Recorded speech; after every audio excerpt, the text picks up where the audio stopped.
programada para el día de hoy. Buenas tardes. Vamos a iniciar con la grabación de nuestra actividad. Bienvenidos. El día de hoy tenemos la videoconferencia Bioequivalencia y Estudios Clínicos. Y previo a iniciar con nuestra actividad, vamos a dar inicio con unas palabras que va a dirigir nuestra directora de Escuela de Química Farmacéutica, la licenciada Lucrecia de Hasse. Licenciada de Hasse, la dejo en el uso de la palabra. Muchas gracias, Lorena. Buenas tardes a todas y todos. En nombre de la Escuela de Química Farmacéutica, quiero dar la más cordial bienvenida a cada uno de los participantes, donde ya es la segunda actividad del Diplomado de Bioequivalencia. Muy contentos de estar en esta actividad que se desarrolla cada año y que organiza el Centro Guatemalteco de Información de Medicamentos, CEGIMED, que es coordinado por la maestra Lorena Serna, como parte del programa de formación de egresados que nuestra escuela desarrolla para los colegas químicos farmacéuticos. Gracias por la participación activa que han tenido en todas las invitaciones que se les ha realizado. Es para nosotros, los profesores de la Escuela de Química Farmacéutica, un gusto poder contar con la presencia de cada uno de ustedes. Y bueno, en esta segunda sesión se abordarán los ensayos clínicos, donde nos compartirán cuáles son las características que debe tener un medicamento para poder realizar estudios in vivo, ¿verdad? ¿Cuál es la relación, seguridad, la actividad terapéutica? ¿Qué características deben de cumplir las personas y el tipo de estudio que debe desarrollarse? Agradecemos especialmente al doctor Nils Ramírez, que nos acompaña desde Costa Rica y quien nos brindará esta capacitación. Gracias, doctor. Desde que se le invitó, él ha estado muy anuente a la participación, muy pendiente de esta actividad y estamos seguros que su participación, la capacitación que nos brindará, será de excelencia. Gracias a Sin usted más que por la agregar, invitación. gracias. Sin más que agregar, doy la más cordial bienvenida a todos los presentes en esta actividad, deseando que sea de mucho provecho para cada uno de ustedes, agradeciendo la sintonía de las personas que tenemos en esta sala virtual, contando con colegas, egresados, estudiantes de Guatemala y también colegas de otros países, ¿verdad? De Centroamérica, de la región de las Américas. Qué gusto que estén con nosotros. Sean cada uno de ustedes bienvenidos. La virtualidad nos une. Esa es una de las ventajas. Y los invito a estar pendientes de las próximas actividades de formación que tendremos como parte de la Escuela de Química Farmacéutica para egresados y como parte de la reacreditación de nuestra carrera. Así que pasen todos una feliz tarde y que sea de mucho provecho esta capacitación. Gracias, Lori. Muchas gracias, licenciada de Hasse. Vamos a continuar con nuestra actividad y pues yo quiero darles la cordial bienvenida. Como bien decía la licenciada de Hasse, es muy importante conocer cuáles son las características para que un medicamento sea bioequivalente. Y uno de estos puntos importantes son los estudios clínicos, más que equivalente, bioequivalente, porque ya vamos a estar trabajando con pacientes y para ello, pues el día de hoy vamos a contar con el doctor Nils Ramírez de Costa Rica, quien amablemente pues atendió nuestra invitación para esta actividad. El doctor Nils Ramírez, les comparto, este es un resumen de su hoja de vida, una amplia experiencia, ¿verdad? Pero les voy a compartir el resumen de la hoja de vida del doctor Ramírez. El doctor Ramírez es profesor asociado de la Universidad de Costa Rica, de la Facultad de Farmacia, es director del programa de posgrado en farmacia de la Facultad de Farmacia de la Universidad de Costa Rica, egresado del doctorado en gestión de proyectos de la Universidad Internacional Iberoamericana, tiene una maestría en ciencias químicas. En su tesis realizada fue sobre estudios biofarmacéuticos de alfa bio, nuevo agente facilicida Universidad Autónoma de México, licenciatura en Química de la Universidad de Costa Rica, licenciatura en Farmacia de la Universidad de Costa Rica. Actualmente se desempeña como coordinador y colaborador en los laboratorios de Físico-Química Farmacéutica 1 y 2, Análisis de Medicamentos 1 y 2, Biofarmacia y Farmacocinética, al igual que participación en los cursos de teoría respectivos de los mencionados anteriormente. Es coordinador de LabioFar, que es el laboratorio de biofarmacia y farmacocinética, el cual ha prestado servicio en perfiles de disolución, asesoría y capacitación en biofarmacia y farmacocinética, bioequivalencia. Así la experiencia como la clínica, aseguramiento de calidad y acreditación de laboratorios de ensayo. Además, ha participado en diversos proyectos de investigación relacionados con métodos bioanalíticos y psicoquímicos relacionados al uso de medicamentos comercializados.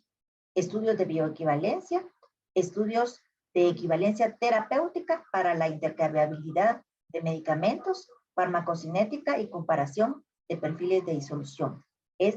Repito, es un resumen de la hoja de vida muy extensa del doctor Ramírez. Muchas gracias por estar con nosotros y gracias a cada uno de los participantes. Vamos a dar inicio entonces a nuestra actividad del día de hoy. Bienvenidos. Doctor Nils, el micrófono es suyo. Buenas noches a todos y a todas. Pues un gusto por la invitación recibida. Y pues hoy la charla, bueno, como parte del programa que tiene el CEGIMED, es sobre bioequivalencia de estudios clínicos. Entonces voy a proyectarles acá.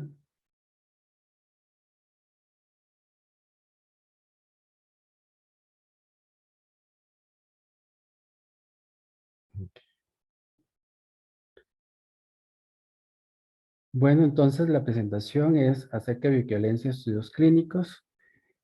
Bueno, como bien lo decía Lorena, yo soy el coordinador del Laboratorio de Biofarmacia y Farmacocinética, y ya tengo ahí mi buen ratito, que pertenece al Instituto de Investigaciones Farmacéuticas, INIFAR, que está adscrito a la Facultad de Farmacia de la Universidad de Costa Rica. Entonces, en términos generales, vamos a retomar el concepto de biodisponibilidad. Luego vamos a ver tipos de estudio y su aplicación brevemente, y donde sí nos vamos pues a centrar un poco más es en los aspectos relacionados a los estudios de bioequivalencia.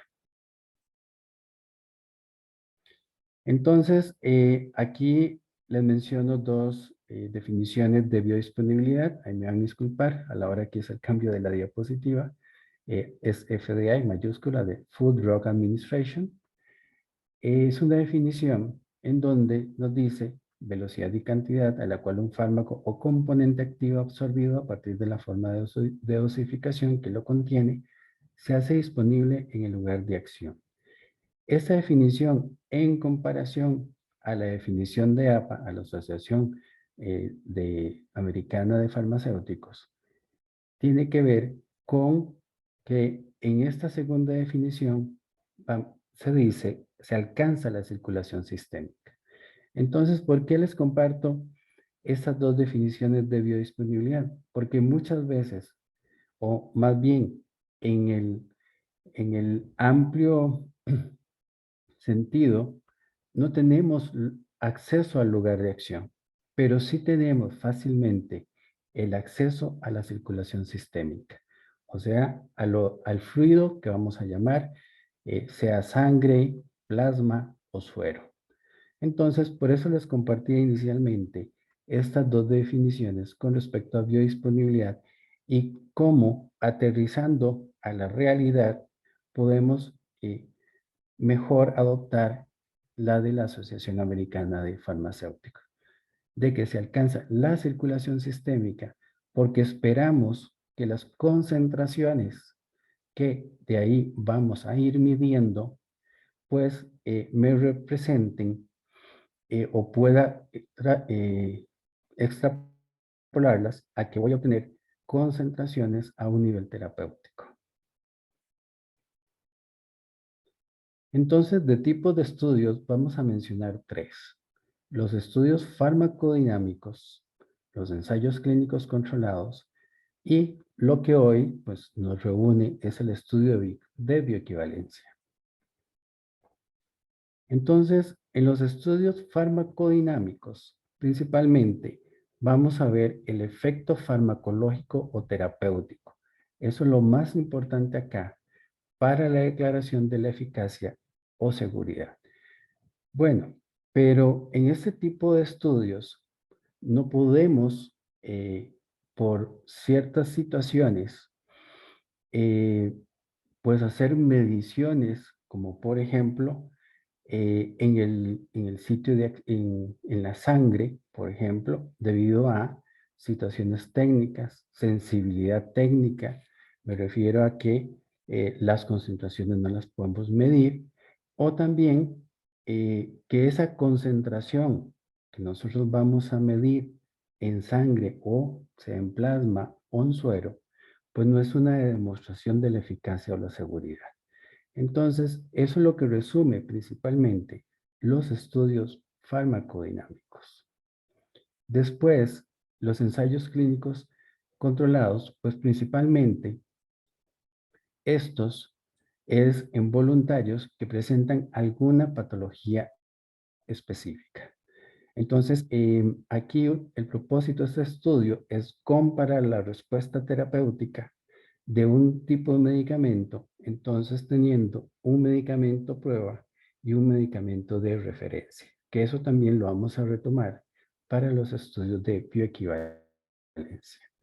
Y pues aquí hay parámetros farmacodinámicos que no necesariamente se relacionan al producto o no necesariamente pueden ser también medidos y por eso es necesario verlo en una población que presenta una patología específica. Y de tercero están los estudios de bioequivalencia. En los estudios de bioequivalencia, estos normalmente son realizados en seres humanos que son sanos, cumplen una serie de calidades. Y algo muy importante es que en diferentes regulaciones se le puede denominar a este ser humano que es voluntario o sujeto o participante. Al menos aquí en Costa Rica se le denomina participante. Y va a estar bajo condiciones estandarizadas y vamos a medir esa concentración del principio activo en función del tiempo una vez que es administrado el medicamento. Ahora, ese fluido biológico, sé que les he estado mencionando, sangre, plasma, suero, pero también podría ser orina o cualquier otro fluido biológico que me refleje la absorción y eliminación de ese principio activo. Pero en términos generales, siempre nos vamos a concentrar en esa concentración plasmática en función del tiempo, que es lo más convencional de ver para los estudios de bioequivalencia. Y en estos estudios, lo que vamos a hacer es una comparación de la biodisponibilidad entre un producto que vamos a denominar prueba con la biodisponibilidad de un producto de referencia y bajo condiciones pues idénticas. Y esto nos va a dar una evidencia de cómo demostrar esa intercambiabilidad entre un producto y otro. Entonces, continuando propiamente con los estudios de bioequivalencia, ¿cómo se integra ese estudio de bioequivalencia? El estudio de bioequivalencia podemos verlo prácticamente resumido en 4 ejes. Hay una parte regulatoria que tenemos que seguir, que eso va a depender también de cada uno de los países. La parte analítica, ¿verdad? Todo el desarrollo del método bioanalítico para la cuantificación de las concentraciones en el fluido biológico que como dijimos, principalmente va a ser o sangre, o plasma, o suero. Después está la parte clínica, que es cómo vamos a hacer ese desarrollo con los sujetos a los cuales se les administró el medicamento o los participantes y que va a contar con una serie de permisos también desde el punto de vista o de revisión bioética para llevar a cabo el estudio en esa parte clínica.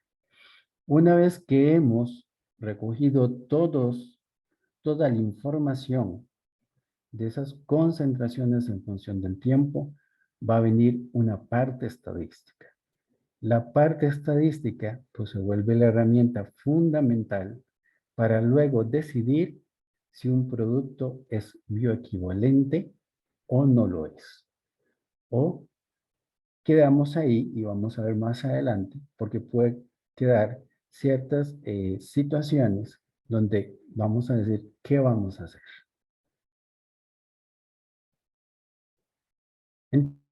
Entonces, en la planeación de un estudio comparativo de biodisponibilidad, que en este caso es la bioequivalencia, que corresponde a un estudio in vivo, o lo que también hemos dicho que es una equivalencia terapéutica in vivo, vamos a tener que plantear el objetivo del estudio, que aunque pareciera algo pequeño, pero es importante, ¿para qué lo vamos a hacer?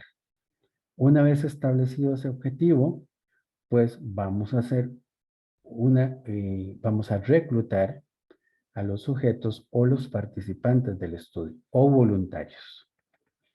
Vamos a hacer el diseño experimental y obviamente que el número de sujetos también está relacionado con el diseño de experimental. Y vamos a mencionar más adelante esto. Luego vamos a hacer todo un análisis estadístico que aquí brevemente se los voy a mostrar. La idea acá también es cada uno de estos aspectos requiere una revisión dependiendo del fármaco que vayamos a poner en ese estudio comparativo de biodisponibilidad. Entonces, como les decía, el planteamiento del objetivo. Entonces, en el protocolo de bioequivalencia tiene que estar definido claramente el propósito de ese estudio. ¿Qué vamos a realizar en la bioequivalencia? Vamos a realizar la comparación de formulaciones de dos productos. Un producto que vamos a denominar prueba y un producto innovador. ¿Por qué les pongo entre paréntesis referencia? Porque no necesariamente podríamos tener el acceso al producto innovador. El producto innovador podríamos tener acceso a él o podemos decir que tenemos un producto de referencia o también una denominación que utilizamos es el producto comparador. ¿Por qué? Es un producto que ha demostrado su seguridad y eficacia en el tiempo y con el cual la autoridad regulatoria lo ha tomado como referencia o producto comparador. Y como les planteaba anteriormente, la bioequivalencia es una comparación de esas formulaciones a qué nivel de la biodisponibilidad. Entonces, eso se vuelve una comparación de esas biodisponibilidades, lo que sería, en definición, una biodisponibilidad relativa. Y también el número de voluntarios, sujetos o participantes que son sanos. Entrando a esta parte de los sujetos voluntarios o participantes, vamos a encontrar en las diferentes guías que un mínimo es de 12 participantes. Pero, ¿qué me define el número de sujetos o voluntarios o de los participantes? Y eso tiene que ver con el coeficiente de variación intraindividual. Ahora, podemos preguntarnos, ¿pero eso dónde lo podemos obtener? Bueno, podríamos obtenerlo de estudios realizados previamente o también de un estudio realizado piloto. Y vamos a establecer cuál es ese coeficiente de variación. Dependiendo de ese coeficiente de variación, como les muestro aquí en la diapositiva, podemos establecer ese número de participantes. Vean que si hay un coeficiente de variación de 15%, podríamos pensar de 8 a 12, pero hay guías que establecen que el mínimo sea de 12. Hay otras que dicen, bueno, hágase un piloto de 8 y adicione 4, ¿verdad? Siempre y cuando en el piloto se establezca que el coeficiente de variación, pues, correspondería a 15. Y van a ver en esa lista que conforme aumenta el coeficiente de variación, pues vamos a requerir más participantes para el estudio. Por ejemplo, si es de 30, estamos hablando de mayor o igual a 35 participantes. Y si es un coeficiente de variación de 40, pues estamos hablando hasta más de 63 participantes. Esos participantes, como les mencioné, pues deben tener una serie de calidades. Hay guías que lo establecen entre 18 a 65 años. Otras van a ver que comprenden una edad entre 18 y 55. Ese puede variar. Entonces, por eso aquí indicaba los dos intervalos de edad para que eso lo tuvieran presente. Luego, se solicita una masa corporal dentro de los límites de 10% del peso ideal, un índice de masa corporal que puede estar entre 19 a 24 kilogramos por metro cuadrado o de 18 a 30. Eso también ha sido un poco de discusión porque tiene que ver con ese perfil y más con las etnias, si es caucásica o si es latinoamericana, que podría decirse, bueno, alguien con un índice de masa corporal de 30 puede ser una persona delgada, pero tal vez podemos en otros orbes que de 30 ya es una persona que presenta cierto grado de obesidad. Entonces, es una situación que también tenemos que valorar en el contexto del estudio y en los países donde realicemos el estudio. Y pues las características sociodemográficas en el sentido de cuáles son los hábitos que tienen esos participantes. Bueno, hay consumo de alcohol, hay fumado y todo eso entra dentro de la selección de esos participantes sanos, ¿verdad? O si tuvo algún tipo de enfermedad previa, aunque esté en ese momento sano, o también todo ese antecedente genético que puede presentarse en cada uno de los participantes. Los participantes, pues vamos a seleccionar de ambos géneros. Algo importante es que se busca una distribución o una cantidad similar entre varones y mujeres.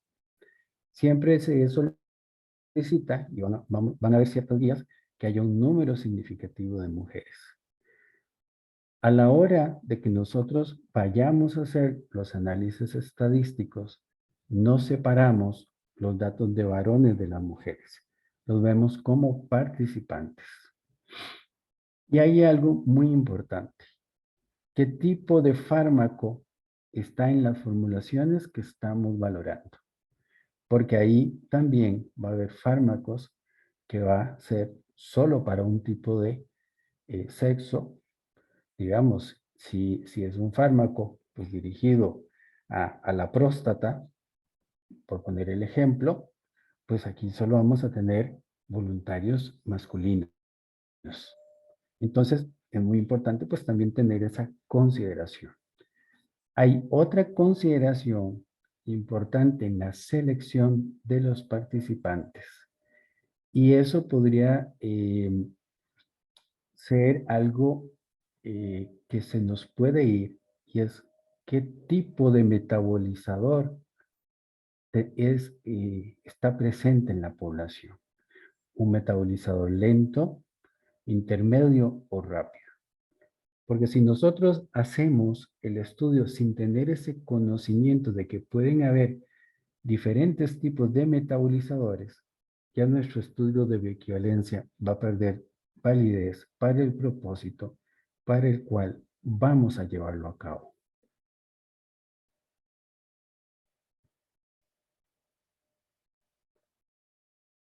Entonces, una vez que hemos hecho una selección de los participantes de acuerdo a esas calidades, pues normalmente el medicamento va a ser administrado pues vía oral.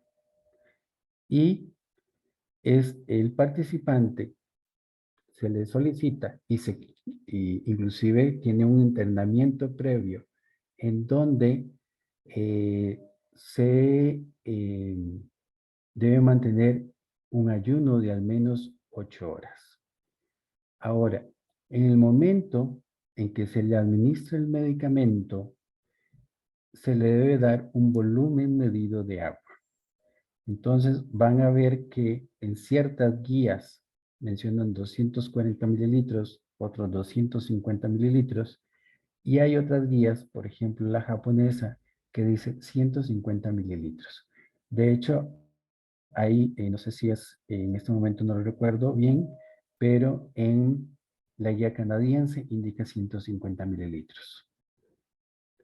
Es importante que esa administración del medicamento se garantice. Entonces, se le da al participante el medicamento y se verifica que lo haya ingerido. Entonces, le decimos al participante, abre la boca, muéstrenos que realmente lo ha consumido. Una vez que ya hemos administrado pues, el medicamento, es importante que los participantes se mantengan en un lugar pues relajado, que estén sentados o de pie, no se pueden acostar. Recordemos que el acostarse y dependiendo de la posición tiene efectos sobre el vaciado gástrico. Entonces eso va a ser muy importante tomarlo en cuenta, que los participantes estén sentados o estén de pie. También que no estén haciendo y estando de pie, se ponen a saltar o estar, sino tienen que estar en un modo relajado. Durante el periodo en que se realiza el estudio, pues la administración de alimentos pues también tiene que estar controlada.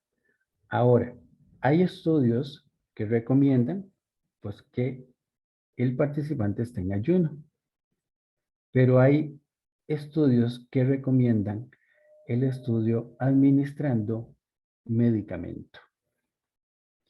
Otra de las situaciones de considerar en el estudio y que tiene incidencia, pero en la parte analítica, es qué se le va a dar en los alimentos. Entonces, pensar que por lo general en nuestros países el consumo de cafeína, mucho nos hace falta el café o ciertos jugos, porque entonces eso podría darnos ciertas interferencias o a nivel analítico o también a cierto nivel de absorción. Y por ende, tendrían efectos sobre la biodisponibilidad. Entonces, ese es de los cuidados que debemos tener. Ahora sí, vamos con la bioequivalencia en lo que es el diseño experimental. El diseño experimental de un estudio de bioequivalencia es un diseño cruzado 2x2, 2 periodos, 2 secuencias. ¿En qué consiste?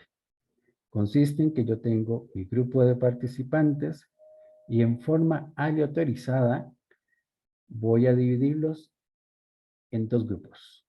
A uno le voy a dar el medicamento de referencia y el otro le voy a dar el medicamento de prueba. Una vez que ya ha pasado el tiempo de la toma de muestra, viene un segundo periodo. Ese tiempo, antes del segundo periodo, es lo que llamamos el tiempo de lavado, o que en inglés es el washout. Ese tiempo de lavado lo define el tiempo de vida media del fármaco que estamos ensayando en las formulaciones. Y es muy importante que ese tiempo de lavado sea lo suficiente para que no haya un efecto de arrastre o lo que se llama de carryover. Luego, en el segundo periodo, aquellos pacientes que en el primero habían tomado referencia, ahora van a tomar prueba, y los que después los que primeramente tomaron prueba, ahora van a tomar referencia. Entonces, en este tipo de diseño, de las ventajas que hay es que cada individuo actúa como su propio control. Entonces, si cada individuo es su propio control, la única diferencia que podríamos esperar es debido a las formulaciones. No deberíamos esperar ni efecto del periodo ni el efecto de la secuencia. ¿Por qué les menciono esto? Porque al hablar del efecto del periodo y de la secuencia, también tenemos que valorarlo en la parte estadística de que no hay significancia con respecto a la secuencia o al efecto de la secuencia o el efecto del periodo. Y entonces es una variabilidad intraindividual propia del estudio. También este diseño cruzado, pues vamos a eliminar esa variabilidad interindividual. ¿Por qué? Porque aquí, como les decía en el punto anterior, cada individuo actúa como su propio control. Y en los diseños cruzados, entre lo que podría ser una ventaja o una desventaja, son aquellos, podemos utilizar fármacos de tiempo de vida media relativamente corta. Y eso nos lleva a los inconvenientes o desventajas de los diseños cruzados. Una, como les mencioné anteriormente, es que haya un efecto de arrastre o carryover, que ese es solventable, que podemos resolverlo estableciendo un tiempo de lavado prudencial que al iniciar el segundo periodo no detectemos pues concentraciones plasmáticas de fármaco del periodo anterior. Otra de las situaciones que tiene el diseño cruzado es la posibilidad del abandono de los participantes del estudio. Por eso, una de las recomendaciones es cuando tenemos un grupo de participantes seleccionados, ese grupo va a ir con el grupo que yo espero que continúe y como un poco más en caso de que haya un determinado porcentaje que me abandone el estudio. Lo otro también en desventaja puede ser la duración del ensayo, porque tenemos un primer periodo, el periodo que corresponde al tiempo de lavado y el segundo periodo. Entonces, ahí entramos en la duración que puede tener este tipo de ensayos. Y no es óptimo para aquellos fármacos que son altamente variables y por lo general no es utilizado en pacientes con ciertas patologías. El otro diseño experimental que podríamos utilizar para bioequivalencia es el diseño en paralelo.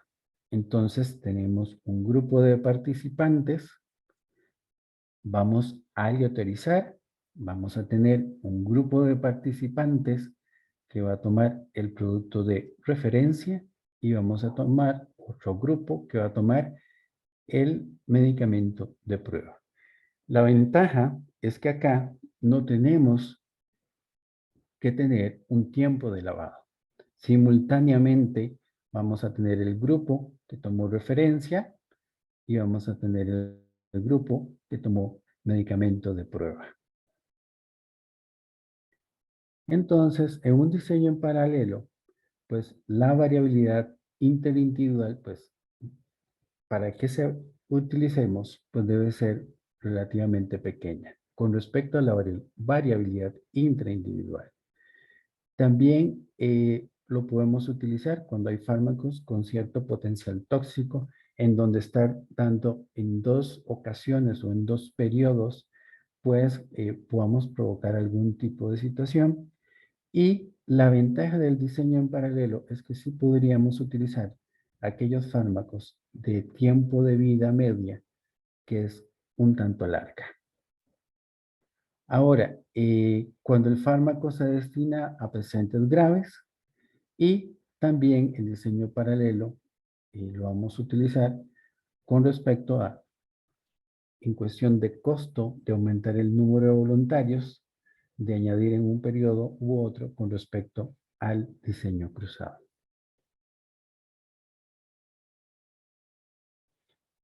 Entonces, tenemos los participantes, los cuales los hemos caracterizado, los hemos dividido, por así decirlo, de acuerdo al diseño del estudio. Y ahora también, una vez que hemos administrado ese medicamento, tenemos que pensar en los tiempos de muestreo. De acuerdo a la OMS, los tiempos de muestreo es al tiempo cero, o sea, antes de dar la dosis, 1 a 2 puntos alrededor del Cmax, 2 puntos alrededor del Cmax, o sea, la concentración plasmática máxima, y de 3 a 4 puntos durante la fase de eliminación. Realmente, en la guía de la OMS, en lo particular, es un poco reservado en los tiempos de muestreo. En la FDA, por ejemplo, lo que dice es importante que se describa la fase de absorción, distribución y eliminación del fármaco administrado o del medicamento administrado. Entonces, da un estimado de alrededor de 12 a 18 muestras que se tomaría, pero algo que sí recalca es que se describa la fase de absorción. Y, por ejemplo, en la guía de Health Canada, ellos ya establecen un mínimo de 14 puntos o tiempos de muestreo. Bueno, como antes les decía, del periodo de lavado, después de la administración en el primer periodo, eh, ese periodo de lavado puede ser de 5 a 7 vidas medias, pero para garantizarnos o prevenir que no haya ese arrastre o carryover, es pensar en unas 10 vidas medias, de 7 a 10 vidas medias. Con 5 vidas medias podríamos ahí un tanto quedarnos cortos, pero lo conveniente es tener un número de vidas medias con un tiempo que también no implique o comprometa el estudio que el participante entre un periodo y otro tenga que esperar, porque ahí podríamos tener el abandono de los participantes. Por eso es importante hacer esa consideración de ese tiempo o periodo de lavado entre los periodos del diseño cruzado, que ese es el que habitualmente utilizamos para bioequivalencia. Bueno, y con respecto al análisis estadístico, nosotros vamos a utilizar un análisis estadístico que es una ANOVA de 2 colas en un intervalo de confianza del 90%, que está como criterio entre el 80 al 125%. Ahí les puse 143, inclusive se ha hablado también de 133, porque hay fármacos de alta variabilidad en donde ha habido toda una discusión para ampliar ese intervalo en el cual yo puedo definir la bioequivalencia de un producto con respecto a otro. Luego, para aquellos fármacos de estrecho margen terapéutico, se ha establecido como entre 90 y 110%. Entonces, también tener esa consideración de cuál es el fármaco que estamos analizando para entonces definir el criterio en la parte del intervalo de confianza. Para entonces, una vez hecho el análisis estadístico, poder pensar si es bioequivalente o no demuestra bioequivalencia. En el análisis estadístico, pues vamos a utilizar estadística descriptiva. Entonces, vamos descriptores de tendencia central y de dispersión, desviación estándar, coeficientes de variación. También los parámetros que vamos a utilizar son el área bajo la curva del tiempo cero al último tiempo de muestreo, el área bajo la curva de cero a infinito y la concentración plasmática máxima. De esos tres parámetros, normalmente al cual esperamos un poquito más de variabilidad es en la concentración plasmática máxima. Después, como les mencionaba, es un análisis de varianza, un ANOVA, donde vamos a tener en cuenta el efecto que hay de los sujetos, de la secuencia, del periodo, y lo más importante acá, en el estudio de bioequivalencia, es que vamos a ver cómo se comportaron esas formulaciones, haciendo la evaluación de que el efecto de sujeto, el efecto de la secuencia y el efecto del periodo, pues no tiene incidencia en el estudio, y lo único que podría tener incidencia en el estudio es la formulación, ya que el diseño que hemos utilizado es un 2x2, de dos secuencias, dos periodos, cruzado, balanceado en el sentido de que utilizamos el mismo número de sujetos para un producto u otro.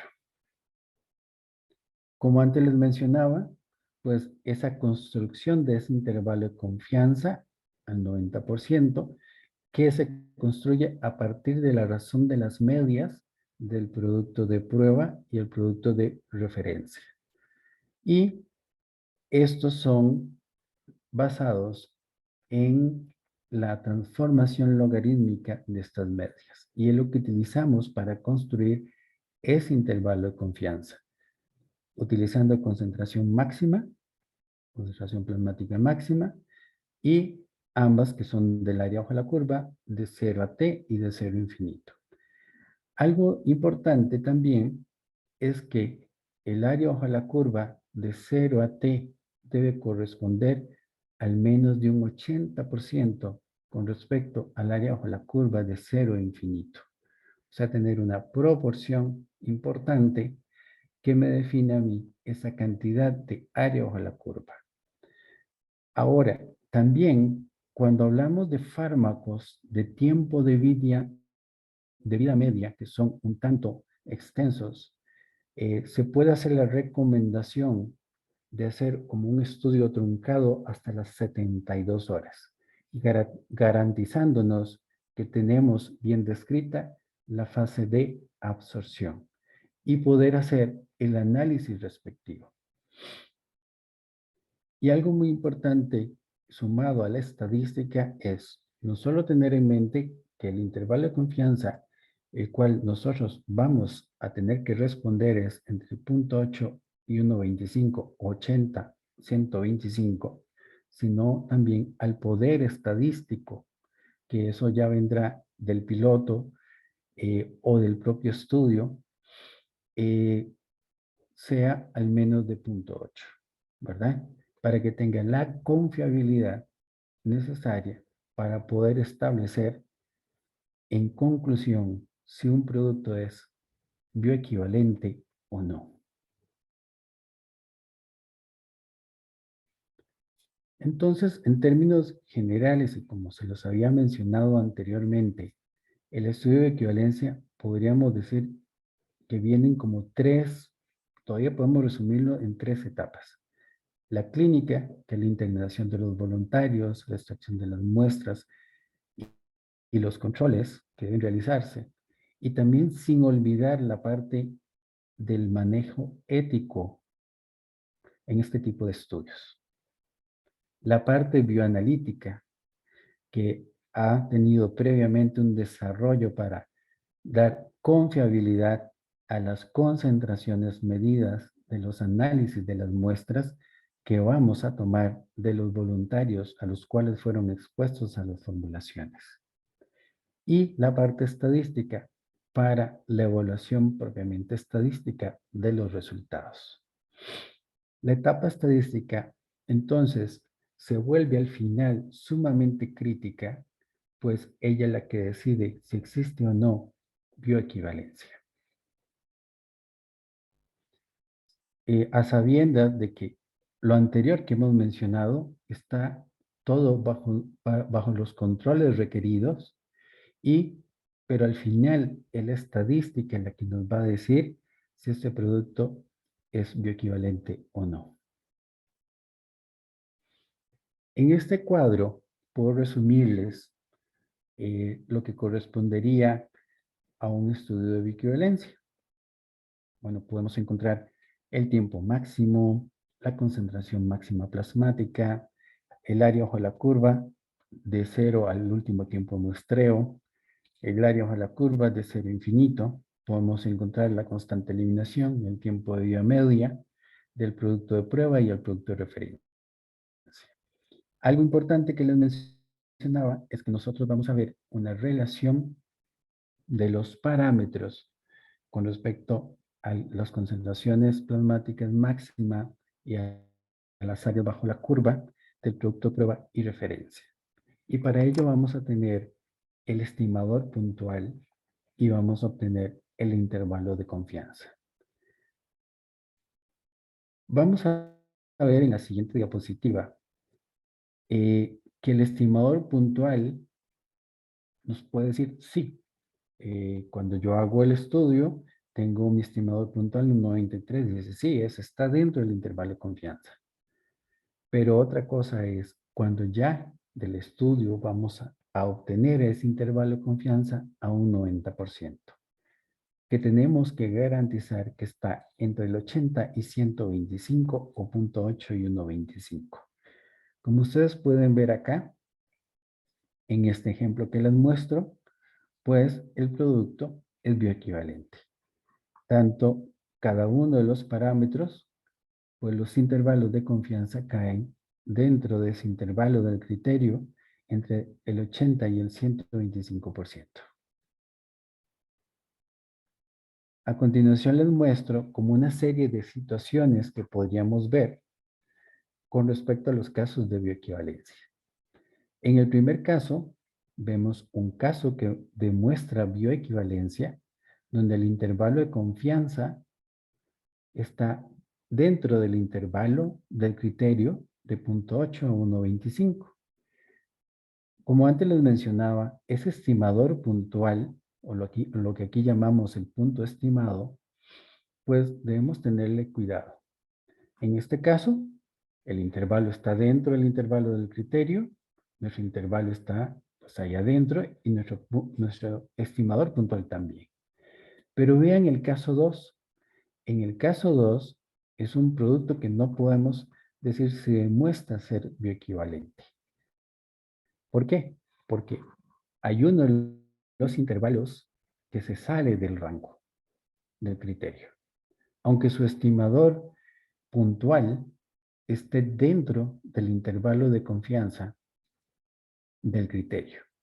Situación podría darse también no solo en la parte inferior, sino en la parte superior del intervalo, como se demuestra en el caso 3. También, pues cuando hacemos comparación de dos productos genéricos, pues que los dos estén dentro, aquí tenemos un producto A y un producto B, y aquellos que realmente no van a demostrar bioequivalencia porque ese intervalo está fuera del intervalo del criterio y el estimador puntual pues también va a estar fuera. Las situaciones más complejas las vamos a tener en los casos 2 y caso 3. Que en esos casos se podrían preguntar, bueno, ¿qué vamos a hacer? Bueno, ahí en estos casos podríamos aplicar estadística que nos diga, bueno, si realmente es ese punto de un lado o de otro está realmente fuera y puedo considerarlo dentro del intervalo de criterio. Entonces, son los casos como más complicados a la hora de hacer un estudio de equivalencia y que topemos con ellos. Entonces, la bioequivalencia principalmente va a ser la relación entre dos equivalentes farmacéuticos o alternativas farmacéuticas al ser administrado bajo condiciones similares y que producen biodisponibilidades semejantes. Eso es lo que esperamos de las formulaciones, ¿verdad? Que nuestro producto prueba tenga una biodisponibilidad semejante a ese producto innovador o a ese producto comparador o ese producto de referencia. Ahora, algo importante también y que a veces en ciertas guías, tal vez no en las guías internacionales, pero sí pueden ser en las locales, se nos escapa de mencionar si vamos a considerar equivalentes farmacéuticos o alternativas farmacéuticas. Porque puede ser que tenga tabletas y tenga cápsulas. Y entonces puedo realizar reglamentariamente en nuestro país para una alternativa farmacéutica. Entonces hay ciertas situaciones hasta a nivel regulatorio que debemos tomar en cuenta o antes de iniciar el estudio, pues ir a la autoridad regulatoria y decir, bueno, estamos con esta situación, ¿cuál va a ser la vía a seguir si yo esto es lo que tengo y quiero hacer este estudio comparativo de un equivalente farmacéutico o una alternativa farmacéutica? Les quería mencionar también, al menos en el caso de Costa Rica, nosotros no tenemos una guía para bioequivalencia. Dependemos de las guías de bioequivalencia internacionales, principalmente de la FDA o de la EMA. Pero a nivel nacional, lo que nosotros conocemos como el FOREBI, se ha dictado un formulario para el reporte y evaluación de resultados que me di la libertad como de ponerlo acá, porque les puede ayudar desde un punto de vista desde el manejo del estudio. Esto está en la página del Ministerio de Salud de, de Costa Rica. Les puede ayudar mucho para pensar, bueno, ¿qué permisos voy a necesitar? ¿Bajo qué guías o criterios clínicos? ¿Qué debo considerar? ¿Qué debo describir? ¿Qué debo, para ciertos aspectos del estudio de equivalencia que lo mencionamos, debo incluir?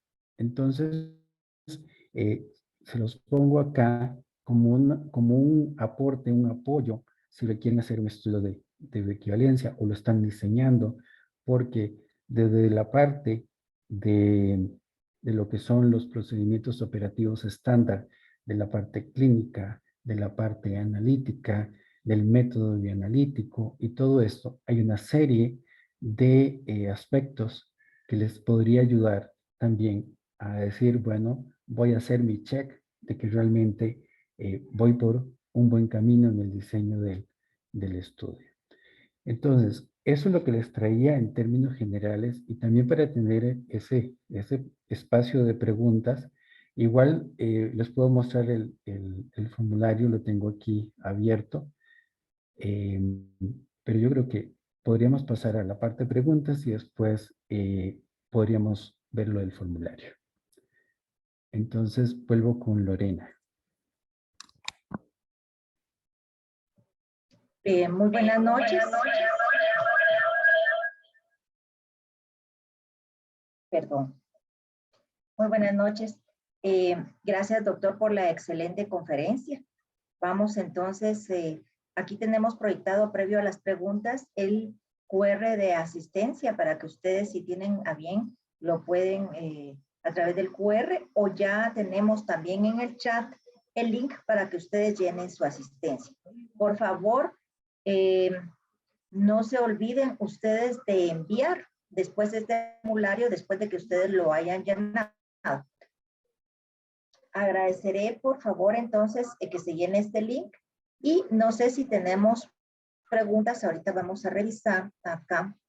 Sí, Aquí tenemos tenemos una unas pregunta. preguntas, doctor. No sé si me escucha bien. Sí, ¿Sí? aquí tengo La una pregunta. licenciada Ana Ardón pregunta si quisiera ofrecer el servicio de estudios de bioequivalencia, pero el ente regulador nacional no ha definido aún los lineamientos de cumplimiento, ¿podría certificarme o acreditarme únicamente con un ente de referencia internacional y así dar el servicio de manera privada, no como requisito de registro sanitario? Esa es su pregunta. Muy buena pregunta, y es una pregunta que en nuestros países centroamericanos pues nos ha surgido. ¿Y qué tal si no existe? ¿Verdad? Ahí la sugerencia es acercarse a la autoridad regulatoria, y algo muy importante, no solo ese acercamiento a la autoridad regulatoria, sino también en el cumplimiento de las buenas prácticas del laboratorio y buenas prácticas clínicas. Que eso no es excluyente, ¿verdad? Para ninguno de nosotros que hacemos este tipo de estudios, que entonces en el cumplimiento de todo lo que requiere ese sistema, bajo el sistema de buenas prácticas clínicas y buenas prácticas de laboratorio, ¿verdad? Que lo podemos ver a través de las guías internacionales. Entonces, algo importante de no existir, pero queremos hacerlo. Pero aquí hay un detalle muy importante, y es un detalle que en este momento en Costa Rica, pues también es un poco de cuánto podemos avanzar en el estudio o no, es los comités de ética. Porque el desarrollo de este tipo de estudios va también con un aval de un comité de ética. Entonces, no sé cómo estará el avance en los demás países centroamericanos con respecto a esta parte, pero al menos aquí en Costa Rica estamos esperando, o se está conformando más bien, este comité de ética para lo que es los estudios de equivalencia. Entonces, espero haber respondido en cierta manera la inquietud. Sí es una inquietud que vamos a tener varios países eh, a razón de una no existencia de legislación, pero el hecho de una no existencia de esa legislación, tenemos ese apoyo de las guías internacionales, y no solo de las guías internacionales, sino en lo que respecta a nuestro trabajo desde el punto de vista de buenas prácticas de laboratorio, buenas prácticas clínicas. Pero también aunado a esta situación, y que sí vuelve eh, el, como el entorno es, bueno, ¿quién me va a avalar esto si no existe un comité de ética? Y que eso no solo lo pasamos acá, sino que en otros países van a encontrarse con esa situación. Muchas gracias, doctor Nils. Tenemos acá otra pregunta. Indica, ¿hay laboratorios clínicos que realizan estudios de bioquímica en Centroamérica? Ok. En Centroamérica, al menos, no tengo conocimiento, pero en lo que respecta a Costa Rica, ya nosotros estamos dando un paso adelante en lo que sería un centro de bioequivalencia. Estamos trabajando toda esta parte que tiene que ver regulatoria, a razón de la anterior pregunta, porque también no es una cuestión de actuar como fuera de la ley, porque eso no lo es, y si ha habido más interrelación, academia, Ministerio de Salud y otras instancias gubernamentales para que esto pueda tomarse y realmente no solo satisfacer una necesidad nacional, sino también, de ser posible, una necesidad regional.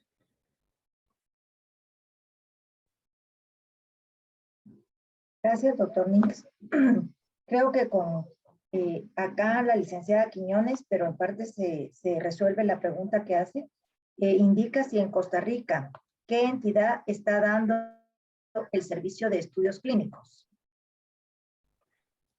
Nosotros estamos en este momento en ese proceso de ya, ojalá, poder empezar muy a corto tiempo, a través del Instituto de Investigaciones Farmacéuticas, en poder brindar ese servicio.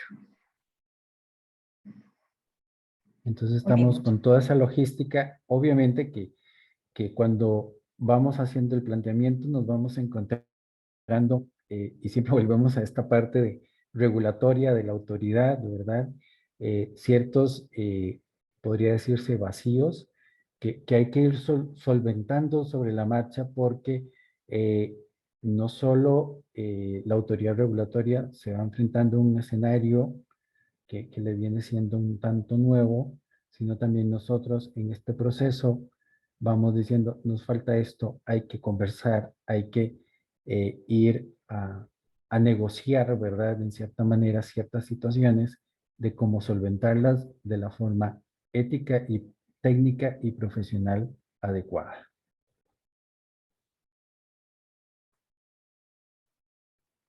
muy bien, muchas gracias, doctor. Tenemos acá otra consulta. En base a su experiencia, dice, ¿qué porcentaje de sujetos de prueba llegan al final del estudio? ¿Y cómo suple el abandono de esos sujetos? Ok, normalmente en experiencias que hemos tenido décadas atrás, en su momento aquí habíamos realizado 2 estudios de equivalencia hace un ratito. Realmente no hay un abandono significativo, pero siempre hay que prevenir, ¿verdad? No quedarnos como muy cortos con el número de participantes del estudio, sino decir, bueno, si por ejemplo, como les mencionaba, vamos a tener un coeficiente de variación de 20 y vamos a requerir unos 26 sujetos, ampliémosle un poco más, como a 30, esperando que no tengamos un abandono importante del estudio. Ahora, eh, hay una situación y relacionada con esta pregunta con respecto al abandono. Y tiene que ver con una parte que hemos denominado como el estipendio, ¿verdad? Al voluntario. Que ahí también hemos entrado en una situación hasta ética también. No es que al participante se le pague, no, es que le estamos dando porque tiene que recorrer eh, digamos, una distancia para que pague su autobús, pague su taxi, o por ejemplo, si tiene que pagar una estadía o situaciones de estas que uno tiene que valorar.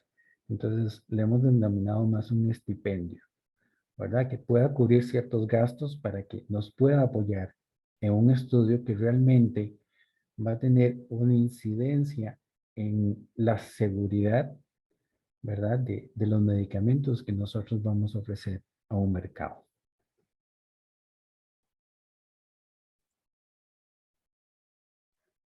Gracias por su respuesta, doctor. Tenemos acá también otra pregunta de Alejandra Navarro. Si realicé, dice, un estudio de bioequivalencia para poder registrar mi producto en México, ¿puedo utilizar este mismo estudio para registrar en Costa Rica si el medicamento de referencia requerido es diferente? Esa es muy buena pregunta y ahí, bueno, realmente la respuesta vendría más por la autoridad regulatoria. A ver, aquí podríamos pensar que la autoridad, o son varios escenarios. Podríamos pensar que la autoridad regulatoria ya reconozca el centro del cual se haya hecho el el estudio de bioequivalencia. La otra puede ser que le vamos a decir, bueno, eh, le vamos a reconocer su estudio de equivalencia, pero sí le vamos a solicitar, por lo menos, el perfil de disolución comparativo con respecto al producto que está nacional. Entonces, ahí va a ser más cuál es la vía que va a seguir la autoridad regulatoria.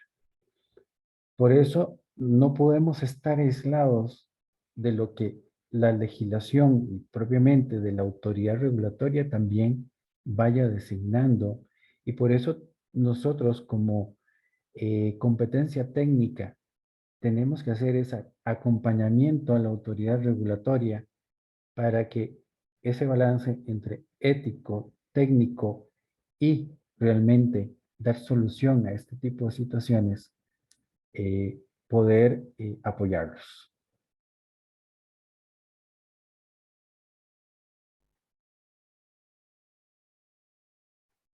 No sé Gracias, si... doctor.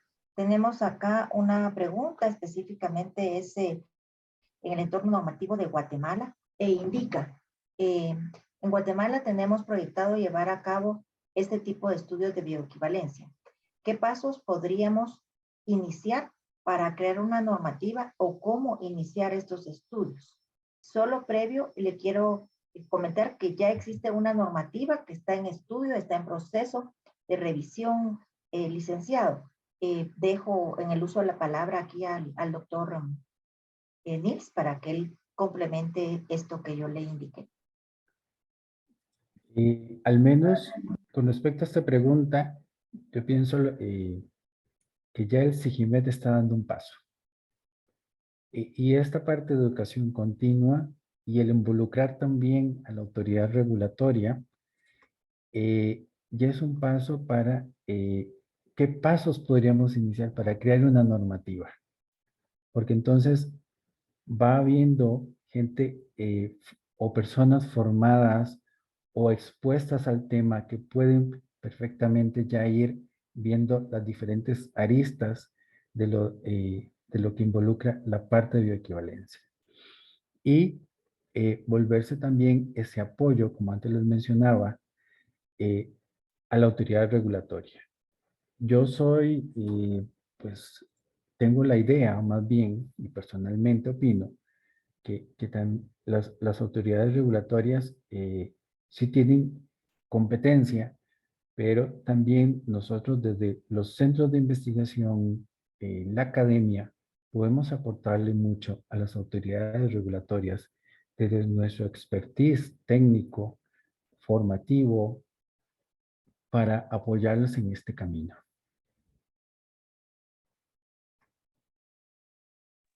Gracias, doctor. Indudablemente se va a proceder, ¿verdad? Acá hay algunas personas del área regulatoria que están presentes en esta actividad. Entonces, muchas gracias por ese apoyo. Tenemos otra pregunta. Dice, ¿cuál ha sido el estudio de mayor complejidad y duración que ha conocido usted? Bueno, hasta el momento no he conocido uno que diga que sea de mayor complejidad. En la diversidad de fármacos que hay, pues vamos a ir viendo las situaciones. Sí, a la hora de realizar estos estudios, le puedo comentar, la complejidad va a ser cuánto conocemos a nuestras poblaciones. Al menos en esta parte de bioequivalencia, eh, que vamos a hacer o vamos a incursionar, y creo que lo que somos nosotros, los países centroamericanos, en toda esta región, tenemos una particularidad de confluencia de etnias, una confluencia de etnias que al rato podemos encontrarnos con situaciones que no vamos a encontrarnos ni en México ni en otras partes de América del Norte o América del Sur, con la parte que les mencionaba y que tiene que ver con la parte de farmacogenética. ¿Qué tipo de metabolizadores somos? ¿Cómo caracterizamos las poblaciones? tal vez se han hecho algún tipo de estudios excipientes por aquí y por allá, pero ya a la hora de llegar y hacer este tipo de estudios tan específicos para determinados fármacos, podríamos encontrarnos con ciertas sorpresas. Esa es como mi inquietud a razón de la pregunta que hacen. Y la tengo, es una reserva que he tenido ahí de qué vamos a encontrar cuando empecemos a incursionar y no tenemos prácticamente ese perfil farmacogenético de nuestras poblaciones.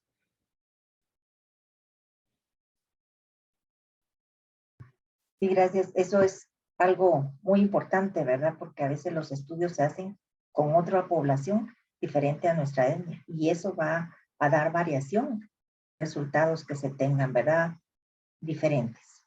Tenemos acá otra consulta. Dice, los sitios actuales para estudios clínicos de nuevas moléculas podrían también fungir para esos estudios. Sí, claro, porque las nuevas moléculas van a tener que hacer estudios de biodisponibilidad, ¿verdad?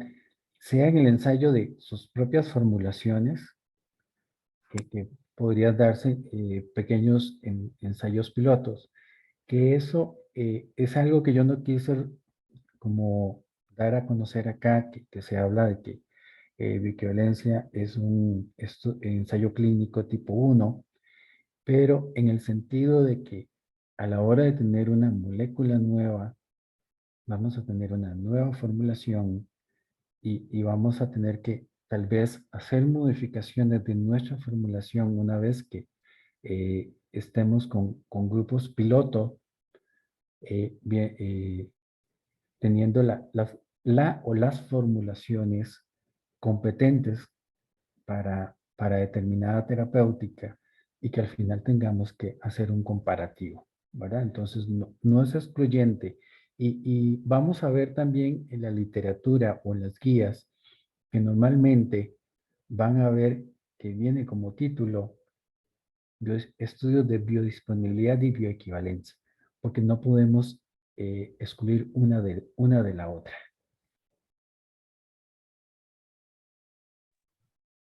Gracias, doctor. Tenemos acá otra. Hay países que requieren que los estudios se realicen solo con sujetos de ese país y por laboratorios de ensayo locales. ¿Cree que es una política adecuada?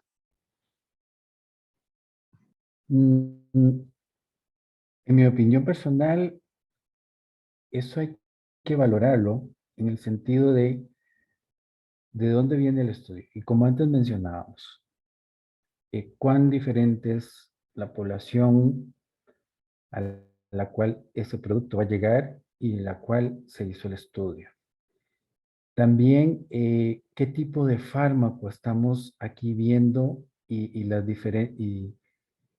qué aspectos, al menos si vemos en general que la mayoría de los fármacos es a través de las isoenzimas CYP3 de CYP450, cuáles intervienen, los polimorfismos, creo que eso habría que valorarlo. Al menos en primera instancia, para no tener, perdón, para no tener ese bloqueo o una accesibilidad de una molécula que tal vez requiere eh, eh, una población de pacientes y que podría obtener buenos resultados, yo creo que es una valoración previa que tendríamos que hacer. Y también el valorar la parte de riesgo-beneficio, ¿verdad? Lo voy a aceptar, aunque no tenga a nivel local, porque realmente los pacientes que tengo acá lo requieren. Entonces, ahí viene una situación de riesgo-beneficio. Muy bien, muchas gracias. Eh, tenemos acá otra pregunta. Ya que no hay laboratorios en Centroamérica que realicen este tipo de estudios, ¿qué laboratorios tienen la aprobación en Costa Rica para realizarlos? ¿Y hay algún listado de centros aprobados? Bueno, con respecto a esta pregunta, y también haciéndolo más general, la autoridad regulatoria puede establecer, así como en otros países ah, lo han establecido, bueno, vamos a aceptar los estudios que vengan, bueno, obviamente que los realizados por el FEDER, los realizados por EMA, eh, otros, por no decir otros nombres a nivel latinoamericano, y vamos a aceptarlos si esos estudios vienen de estos laboratorios. Como les decía también, cuando estamos en este acompañamiento para realizar los estudios de bioequivalencia en conjunto con la autoridad regulatoria, también eso nos va dando un empoderamiento que nos permite que nuestros estudios tengan esa validez. Ahora, desde esa validez a las miras de la autoridad regulatoria local, tenemos que empezar. Después, el siguiente paso es nosotros como un centro de bioequivalencia va a tener reconocimiento fuera de las fronteras. A veces se vuelve una situación hasta diplomática o política o geopolítica de cuál va a ser la decisión como a nivel centroamericana para tener también esa accesibilidad, porque al fin y al cabo tenemos que pensar, como les decía, en ese riesgo-beneficio, en la accesibilidad a cierto tipo o a un medicamento también que llega a una población con cierto costo, ¿verdad? Pero con una comprobación de la seguridad y eficacia del medicamento. Y es al final, pues el paciente en su accesibilidad que pueda decir, bueno, voy por este medicamento o voy por este otro.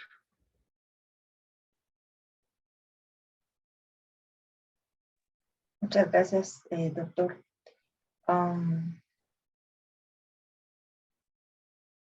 Aquí hay muchas gracias por la respuesta, dice la doctora Rosana de Amaya. Tenemos otra pregunta que tiene relacionada, es la misma persona, solo que está anónimo. En Costa Rica, ¿aceptan estudios de bioequivalencia realizados en India? Bueno, creo que esa es una pregunta que estaría más dirigida al Ministerio de Salud más que a mi persona. Es algo que, eh, digamos, mm, a nivel sanitario, y se los puedo decir a nivel sanitario a través de la Caja Costarricense de Seguro Social, de uno ve marcas que proceden de la India. eh, Toda la documentación que presento, pues eso es algo que no está a mi alcance, ¿verdad? Estará al alcance de otras autoridades o autoridades del Ministerio de Salud, pero creo que es una pregunta más para la autoridad regulatoria.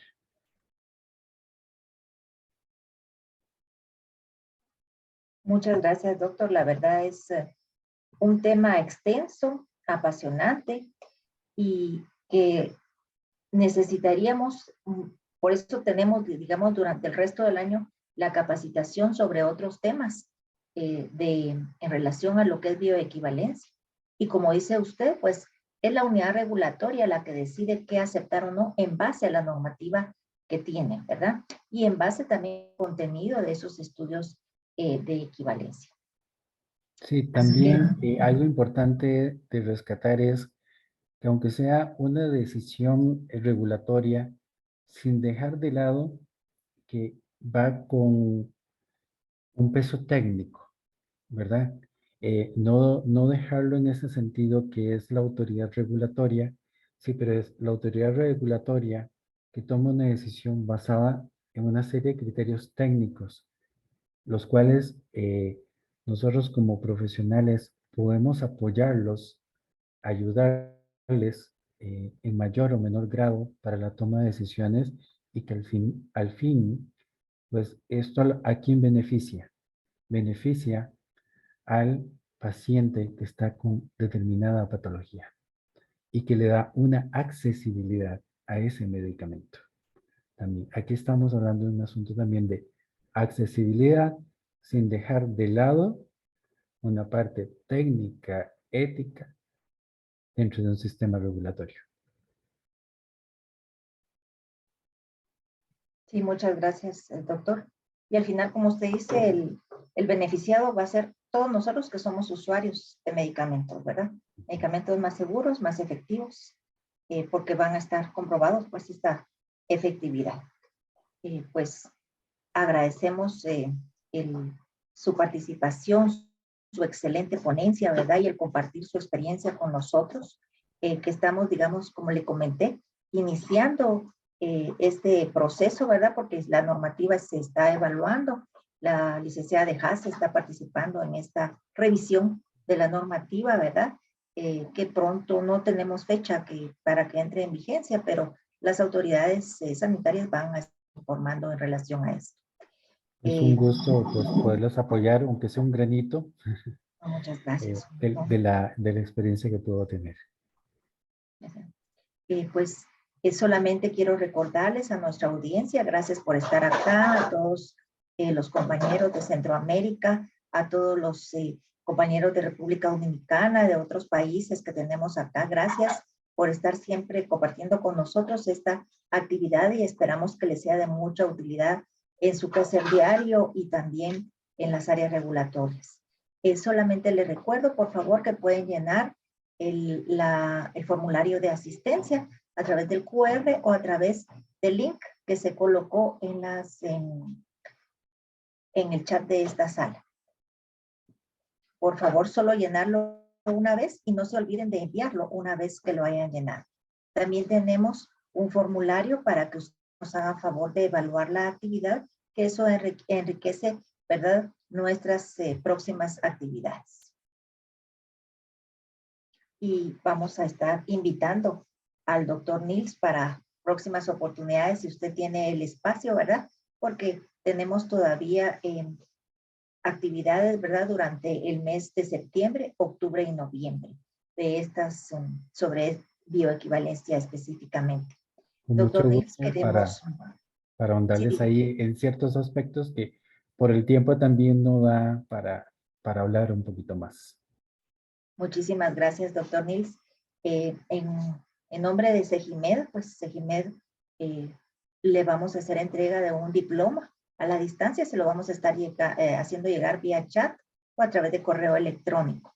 Este diploma dice así: Universidad de San Carlos de Guatemala, Facultad de Ciencias Químicas y Farmacia, Escuela de Química Farmacéutica, Centro Guatemalteco de Información de Medicamentos, Segimed, otorgan el presente reconocimiento al doctor Nils Ramírez Arguedas por su excelente participación como ponente en la videoconferencia Bioequivalencia y Estudios Clínicos, segunda actividad del Diplomado de Bioequivalencia, del programa de actualización profesional coordinado por Segimed, que es una actividad de extensión dado en la ciudad de Guatemala el 31 de agosto del año 2022.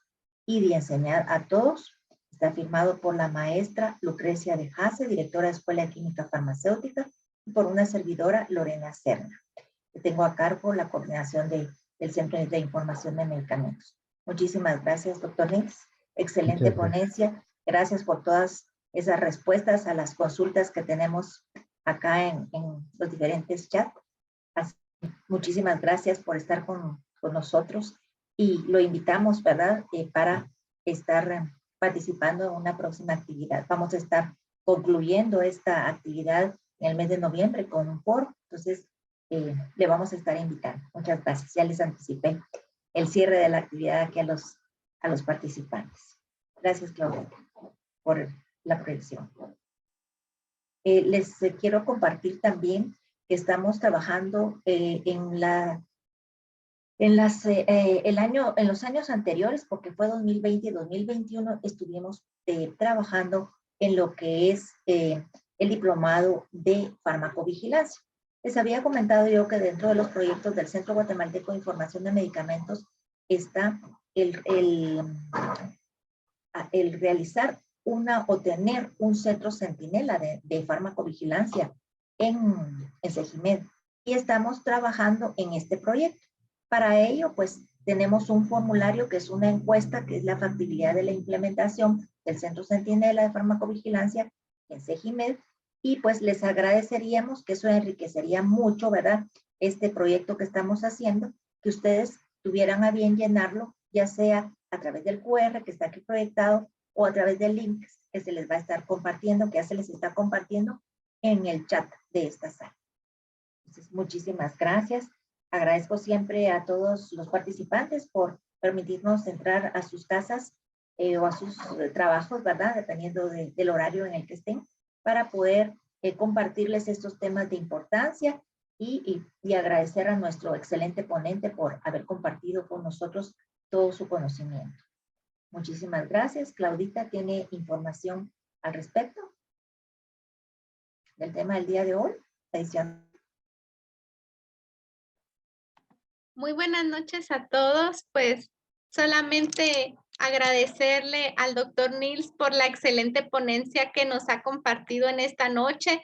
Realmente nos ha enriquecido con todas las generalidades de los estudios clínicos relacionados a bioequivalencia y creo que se cumplió el objetivo de motivarnos a quedar con más dudas, ¿verdad? Para seguir investigando y si usted nos permite, pues seguir contando con su valiosa experiencia, seguirlo invitando también, porque realmente es todo un mundo, ¿verdad? Que se debe de experimentar. Y pues a nuestros participantes agradecerles su valiosa atención. Realmente para el equipo Segimed es muy grato contar con una amplia audiencia que ya no solo es a nivel de Guatemala, sino que ya es a nivel de toda América, porque incluso tenemos colegas de Suramérica, de toda Centroamérica, también colegas del Caribe y del área de México. Así que pues muchas gracias a todos. También agradecerles por responder la encuesta de factibilidad para que Segimed pueda aperturar un centro centinela de farmacovigilancia. Así que eso nos va a ayudar mucho para respaldar este proyecto. Recordarles que la grabación de la actividad se estará publicando en nuestro canal de YouTube. Nos encuentran como Educación Continua Segimed. Y pues al momento de que ustedes envíen su formulario de asistencia, con mucho gusto se les estará enviando al correo electrónico su constancia de participación. Muchas gracias a todos. Pues yo solamente quiero comentarles, como se habló al inicio, doctor Nils, que esta actividad pues es coordinada por Segimed y no sería posible realizar esta y otras actividades que tenemos en nuestro centro sin la ayuda de todo el equipo. Así que quiero pedirles favor que aperturen sus cámaras para que todos los aquí presentes pues puedan conocer a mis jóvenes colegas como lo son Catherine Quiñones, Paola Lucas y Paola Cabrera.